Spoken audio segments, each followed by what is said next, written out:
Got Pat Murphy here from Bucknuts 247, breaking down the Buckeyes. They're a week into spring practice. We're looking at position by position.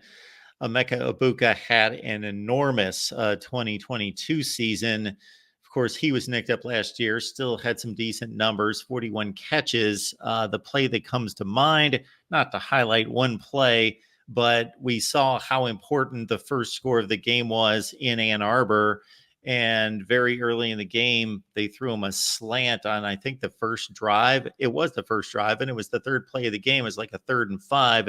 And I don't know how far he would have run. He was on a slant. Maybe he gets thrown down after like an 8-yard gain for the first down, but definitely they get the first down. Maybe he's off to the races. It was that kind of like slant with nobody behind him. And it's like, you can't drop that one. But regardless, he's a really good receiver, and he leads the group coming back with, of course, Carnell Tate possibly being that next guy that steps up as a superstar. I think it's a big year for Emeka Abuka. You look at 2 seasons ago, and he put up some really good numbers. Numbers that weren't far off from what Marvin Harrison did that year, but he was overshadowed by Marvin Harrison. And then he comes back last season, is dealing with the injuries, and never really got going. The numbers certainly weren't reflective of, I think, his ability. And coming back this year, no Marvin Harrison. You are the go-to guy. He talked about moving around some in spring instead of, basically just playing the slot when they go to 3 receiver sets. So I'll be interested to see how the Buckeyes use him. But yeah, this was the number 1 ranked receiver in the country coming out of high school. And I think he's shown it one year, hasn't been able to live up to it again because of injuries. I think the Buckeyes need him to be the player he's capable of. We're talking about Will Howard, Devin Brown. They don't have a Marvin Harrison Jr. to throw to. Well, can Emeka Abuka be that guy in a different way, obviously? I think that will be important to this offense. You mentioned Carnell Tate. I think he steps into some of what Marvin Harrison Jr. was able to do. And from there, I don't want to say question marks because it's the Ohio State wide receiver room. It's talented. But just who is that next guy? Jaden Ballard's been in the program for a long time. Can he finally become a consistent player, instead of just a run fast guy who may or may not catch the ball and has some highlight plays in practice? Jeremiah Smith, the 5-star, number 1 overall player in the country, freshman who's, arrived on campus and has looked good in those first couple of spring practices.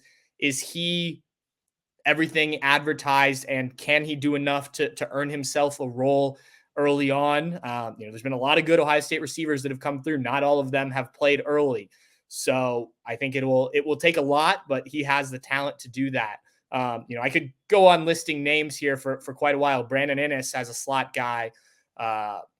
We'd be here all day if I kept doing that, but certainly the talent, but it starts with Emeka Abuka, no doubt about it. And he's got to be the best of Emeka Abuka for the Buckeyes.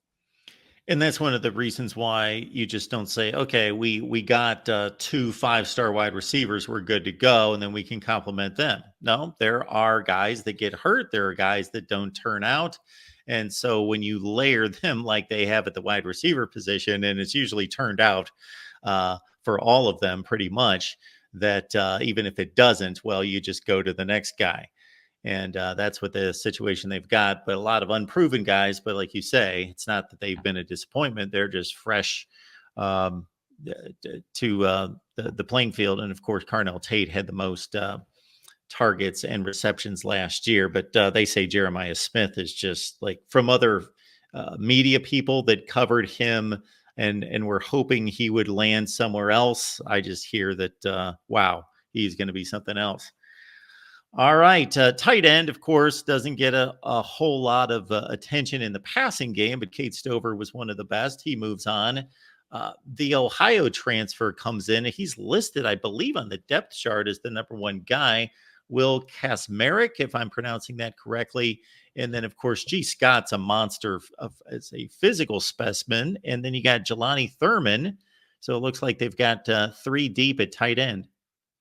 Yes, and this is a position that we probably won't talk enough about this offseason. But I think you kind of nailed the way that I expect the depth chart to look. You got Bennett Christian coming back too. He was suspended last year for a supplement that he took. I'm not really sure where he fits in that picture as of right now. But yeah, I talked about how Will Howard wasn't the first quarterback up on the first day of spring practice. Will Kazmarek was the first tight end. It was pretty clear that the Buckeyes brought him in to be the starter, assuming everything goes right, of course. I think G. Scott's a talented player. I think there's still consistency issues with him. You saw, go back to the Rutgers game last year when when Cade Stover is out. G. Scott starts the game with 2 catches, including a touchdown, I think on the first drive, and then has like 2 drops the rest of the way. Maybe had 1 more catch.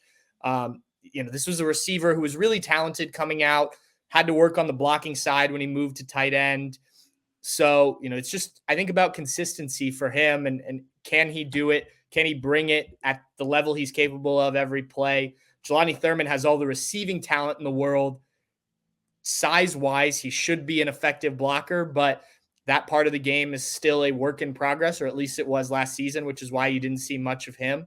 But all the talent in the world. So plenty of talent in that room. And look, I think with Will Kazmarek, I think people hear that he went to OU, and by OU, I mean the Ohio OU and not the Oklahoma OU, and aren't very excited about it. But this is a guy coming out of Missouri, was part of that, I think, 2021 class where there wasn't a lot of evaluation. And given how he's talked about himself, given how I've heard other people talk about him, I think if it's a normal recruiting cycle, maybe he doesn't end up at a place like Ohio State right away, but maybe he ends up at another Big Ten school and puts up some pretty good numbers. He's a nice blend. He's not a huge receiving target in terms of his catching ability. He is a big guy, but he can catch the ball, and he's certainly able to do the blocking side of things. So I think it's a nice get for Ohio State. He said he had some offers from some other Big Ten schools, from some SEC schools when he entered the transfer portal, but picked the Buckeyes. And like I said, I think they've got their starting tight end. And at roughly 3 years into this transfer portal, I think we've seen a ton of guys that were fairly lowly regarded coming out of high school, go to a group of 5. Either they were undersized, they developed late physically, or in other aspects of the game have found themselves produced big and now have been able to parlay that into a Power 5 job and showed that they were really good players at that level as well. Tons of examples of that. Yeah.